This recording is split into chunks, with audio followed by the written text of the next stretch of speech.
What are you entitled to when you lose your job? It's one of the most common questions among both employees and employers when a staff member is terminated. This week on Employment Law Minute, we look at what an employee is actually entitled to when they lose their job and explore how severance pay is calculated.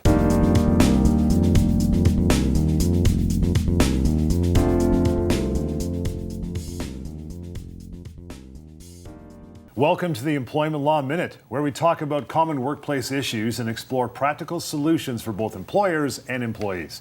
I'm your host, John Scholes, and I'm joined by Ottawa employment lawyer Alex Lucifero, partner at Samfiru Tumarkin LLP. Alex, let's just jump right into it. What's the biggest misconception about severance that employees have when they lose their job? Sure. Well, the most common misconception, at least in my opinion, John, is that an employee is only owed a week or two's severance when they're let go. Oftentimes, they'll contact the Ministry of Labour in Ontario when they get let go, and the ministry will tell them, oh, well, you're only owed a week per year of service or 2 weeks per year of service. That is by far and away, John, the biggest misconception. The reality is employees are owed much, much more than that, more often than not. Okay, so a lot of us think it is a week or 2 weeks. So how is it actually calculated? How do we do it? I would say the majority of time, severance is calculated on the basis of an employee's age, position, and years of service. So the older they are, the longer they've been with the same company, the more senior their position is within that company, the more severances that you're going to be owed. Obviously, longer-term employees that have been there for dozens of years, or 20 years plus, are going to be owed significant severance. They could very well be owed as much as 2 years of severance.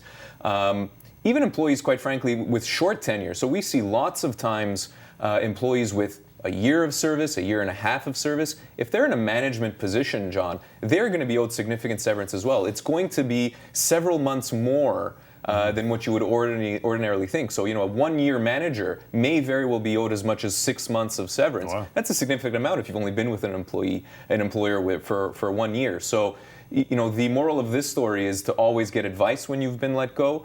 Your severance is almost certainly going to be more than you think it is. So if we flip over to the employer side for a minute, is there something they can do to limit how much severance they'll have to pay out to an employee? Sure, there absolutely is. From the employer's point of view, what you want to do is you want to have language in your employment contracts or in your offer letters that limit an employee's severance entitlements. So as an employer, you have every right to insert into your employment agreements language that limits an employee's entitlements to, really whatever you want it to be, as long as it's in line with what minimum employment standards are in the province. So you can't breach minimum standards. You can't provide for less than what the Ministry of Labour provides, but you can certainly cap an employee's entitlements as part of an employment agreement. That has to be very, very carefully done, John. You don't want to just insert language in a Google document. Exactly, by